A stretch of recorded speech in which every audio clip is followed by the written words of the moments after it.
Okay, so with everything kind of going on in the world, this is kind of an interesting topic, I guess. So we're going to talk really quickly about viruses, bacteria, and something called the LAC Operon. They all kind of go hand in hand.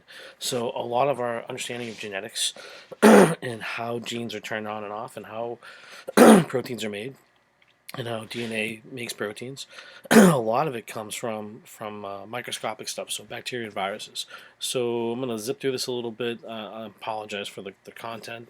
Once again with what's going on in the world, but it's it's something we can talk about. So we'll zip into viruses real quick. This is chapter 18.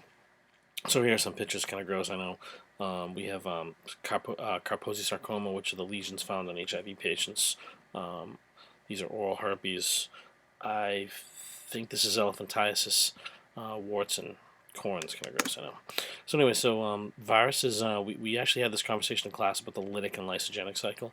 Currently, the coronavirus that we're dealing with right now is what they believe is a lytic cycle virus, meaning that it comes and goes, it doesn't stay with you. Where lysogenic cycle viruses actually implant their DNA inside of you. Viroids and pyrons are another type of infectious organisms or items. Real quick, the virus, one of the first viruses ever discovered was the tobacco mosaic virus. This was a virus that infected tobacco plants and left small white lesions on the leaves of the plants. Obviously, it wasn't something that affected humans, but it was something at the time. Tobacco, and at this particular point, was a huge commodity, a huge crop. A lot of people smoked and chewed tobacco and all that kind of stuff. Excuse me. So it was, from an industrial standpoint, or an economic standpoint, it was a huge issue. So they found that they found what the organism was causing this, in this case being a virus, and they were able to show how it was transmitted from one leaf to another. So we actually did this in class. We talked about the sizes of cells. So here's an animal cell with its nucleus, bacteria, and virus. We went through how the infection cycle works. We know the viruses aren't cells; they're made of protein and some type of genetic material. These are some of the typical coats that you would see on the outside of a virus. They call them capsids. They're made of protein. This one here kind of looks similar to what we're seeing now, the coronavirus. There are these proteins kind of coming off. Adenoviruses are things that are respiratory type of viruses. Once again, a similar picture you've been seeing in influenza. Notice that the shape is very similar to corona. It has that round shape with all these markers on the outside, which we know are integral proteins. So inside these viruses, with this protein coat, and this envelope on the outside, which is made of membranes. So you got to remember that the host that produces the virus is going to have membranes around their cells. So when these viruses emerge from cells, they're covered in the host's cell membrane with these proteins associated with it. On the inside here, there's going to be some type of a genetic material. In this case, it's RNA. It could be DNA. It could be a number of things. We're not really sure, or at least I'm not sure, what the corona is, whether it's a DNA or RNA virus. But once again, it looks very similar here. Bacteriophages. Bacteriophages are viruses that infect bacteria. Notice they don't have that circular coating on the outside or membrane on the outside. All animal viruses or eukaryotic viruses have this coating on the outside. Let's see here. We have, once again, there's this capsid made of protein, some type of genetic material. They will attach with these tail fibers. They will then inject their genetic material inside. And then we start the viral cycle. One type of viral cycle is what we would consider a lytic cycle. A lytic cycle, virus comes in, drops off its DNA. DNA is replicated to make more virus particles. The DNA is also transcribed or made into RNA, which can make proteins. It assembles all this using your or the host's cells, and we get new virus particles. This is what we see with lytic viruses. This is an example of the lytic cycle. We actually drew this in class. Virus comes in this case it's a bacteria cell. It would work the same if it was an animal cell. The virus drops off its genetic package inside. It uses the cell's information, of the cell's mechanisms inside, to then copy that information and make new virus particles with that, which then are released. This is that infection cycle. It takes 2 or 3, 4 or 5 days for this to happen. At some point, you start to feel sick. Why? Your cells aren't working properly. Instead, they're making virus particles, and then it releases more virus particles into your system, which at this point you are now able to give these infections or push these infections off to other people. So it talks about the lytic cycle, the phage reproductive host cycles accumulates in death of the host cell. So yes, viruses will destroy the host cell in a lytic cycle like this. Why doesn't it destroy all of our cells? Because remember, there are markers on the outside, and these viruses can only attach to certain types of proteins on the outside. So in the case of corona, it's respiratory. Quick video. I posted this online, so you can watch this video. It's kind of lame. Lysogenic cycle, very similar. I'm just going to skip forward a little bit here. So there is a lytic part of the cycle for lysogenic, meaning the virus comes in, drops off its material, makes more viruses, and causes the infection to start. There's also a place at this point where it's going to add its DNA to the host cell without destroying the cell. So here is another thing that can happen with lysogenic viruses. They don't believe that, or from what I can understand, they don't believe that corona is like this. So instead of using that DNA or that genetic material to make new viruses, instead it adds that DNA as part of the host cell's DNA.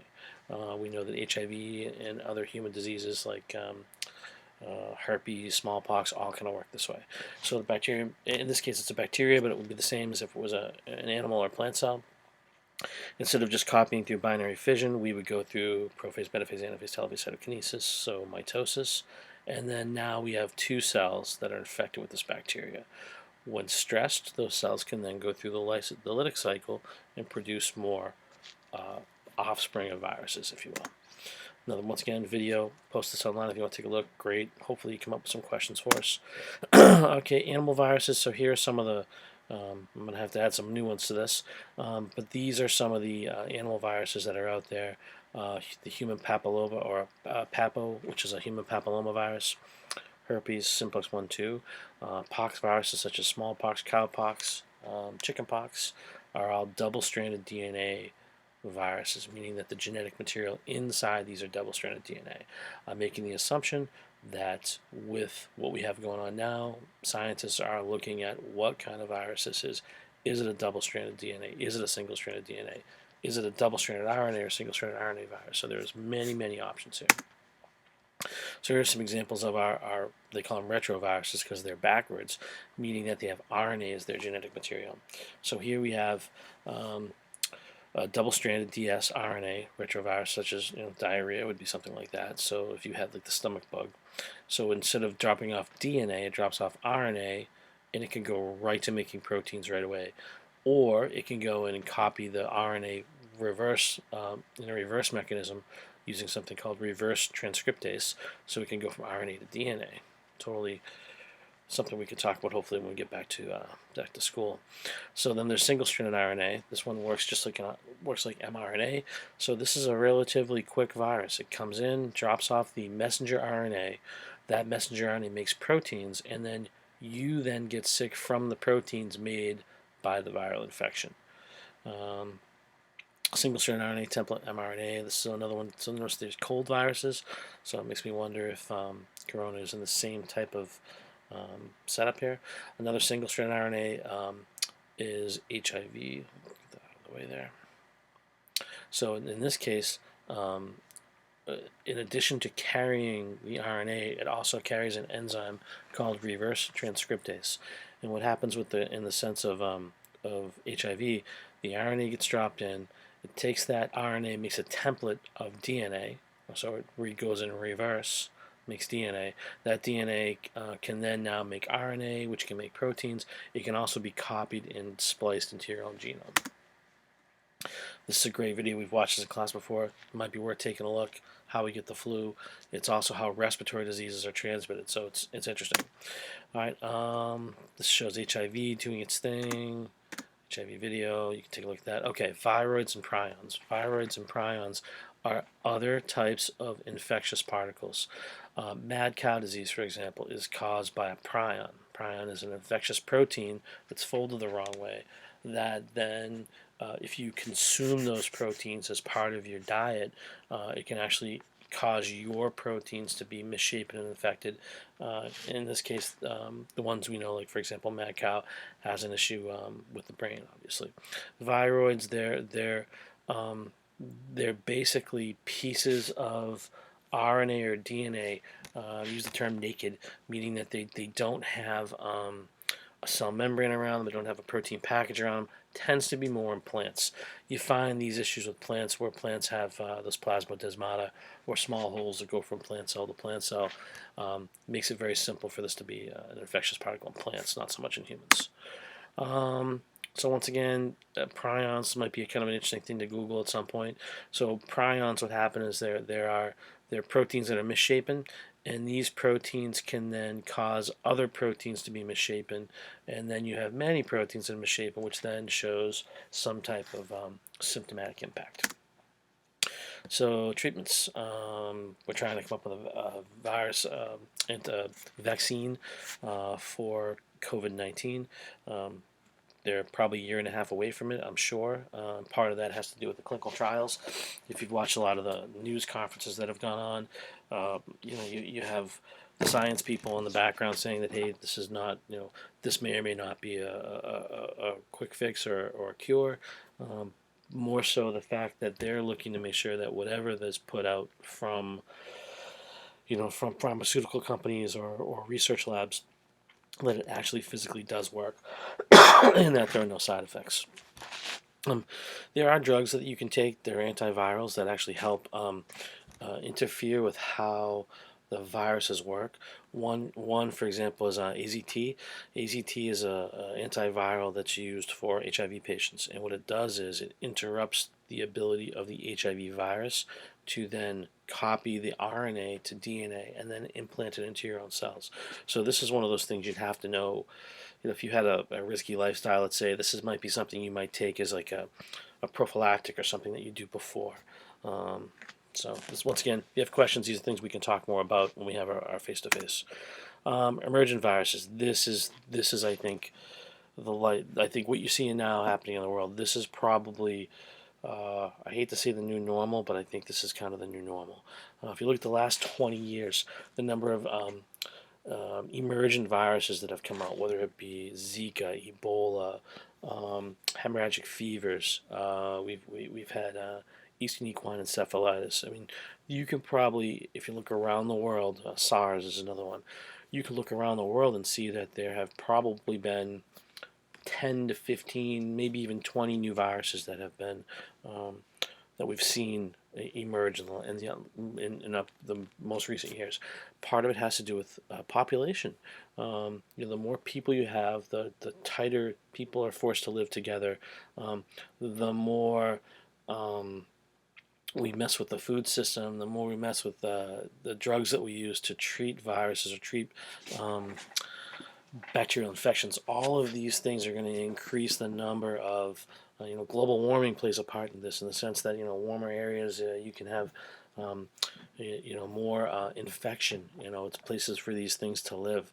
So it's probably the new normal in a lot of ways. So it's something that it's scary to think about, but it probably is. So we'll use Ebola, for example. Ebola is hemorrhagic fever. In other words, you bleed from your ears, your eyes, your butt, all those places, any openings that you have inside your body. We've known about it since the mid-1970s. We've had outbreaks from time to time. If there's a good thing about this particular viral infection, it's quick. It only lasts for 2 or 3 days. Unfortunately, almost all, I'd say close to 100% of the patients that get it usually die from it. So the rate of infection is quick, and it also kills quick. So the odds of it spreading are less. When you see in basically 100% of the people that are getting it die from it. So you're not worried about people carrying it around as carriers and then giving that to someone else, kind of like we see with other things like influenza and those kind of things. The smallpox picture, oral herpes, lesions, all this good stuff we saw earlier. What I do want to do now is I want to pop into a quick video here. All right, and I'm going to try to explain this the best I can. Obviously, you can watch these as well too. Let me go to the animation. So let me hit. We're going to go step through, and we'll try to zoom in here a little bit. And so, okay, so what the LAC Operon is, lactose operon. So it's found in bacteria. We also have mechanisms that are similar to this, but we look at bacteria because it's easier to follow in them because they're single cell organisms, obviously. So the LAC operon, they have this. Here's their sequence of DNA. We know the DNA in bacteria are loops. They have the 5 and 3' ends. What you're seeing here is each one of these colored sections has a role. So there's something called the promoter, the operator, and ZYA are the genes that are found on this particular piece of DNA. And what's going to happen is there's this thing called a LAC repressor. So the repressor is this gene here. So what happens is it shuts off the lactose gene in bacteria when there's no lactose present. So let's think about it. If you're a bacteria and you're kind of doing your thing, if lactose is one of the foods that you would consume, so we might think of like bacteria found in milk, let's say, for example, they're going to take the lactose in milk, and if there's lactose present, they want to digest that lactose to do bacteria kind of things, which is basically to make more bacteria. If there's no lactose present, however, you don't want to waste your energy on making genes or enzymes from these genes that then digest lactose. So in the absence of lactose, this repressor shuts off the LAC operon. Let's see what happens if we go to the next one. Okay, so here is this repressor blocking the gene. Okay, notice that we'll call this downstream, where Z, Y, and A is. We'll call this upstream, where the I and the P are. So the P is the promoter region, O is the operator, Z, Y, and A are the genes that we want to turn into proteins. I is the inhibitor. What happens is the inhibitor gene, right, which is here, can be transcribed and translated. So it can be made into RNA and then into a protein.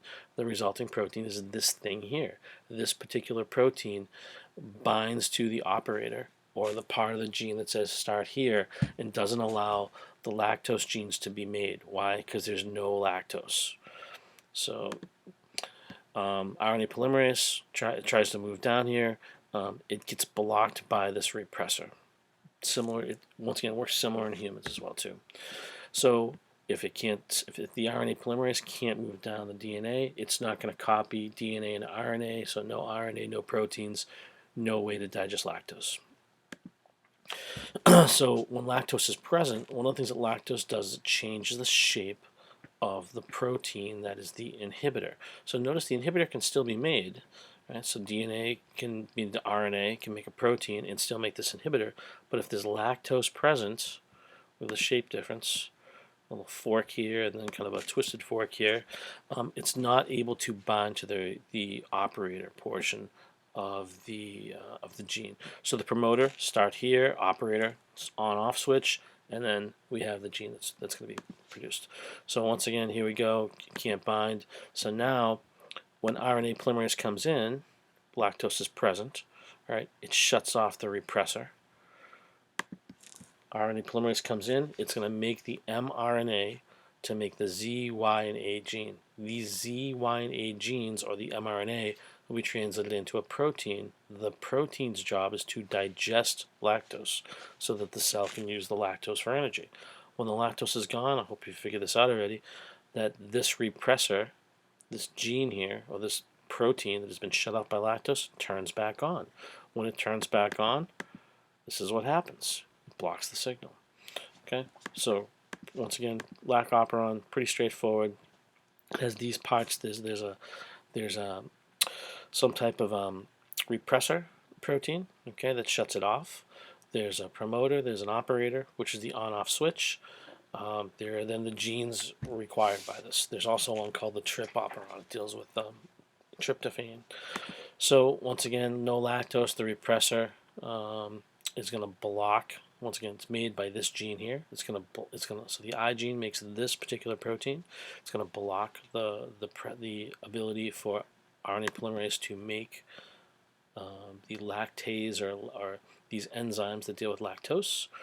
When lactose is present, lactose changes the shape of the repressor, all right, or inhibitor. That's what the I stands for. And once that happens, once the inhibitor is removed because there's the presence of lactose, we can copy the DNA, make RNA. We have our Z, Y, and A genes. These then will be they're transcribed or copied. They'll be translated into proteins, which will then digest the lactose and allow the repressor to bind back on, which helps the cell not waste any energy. All right, hopefully this helped. Take a peek at this. There's going to be a question to go along with this as well too, and we'll touch base on Friday. Have a good day.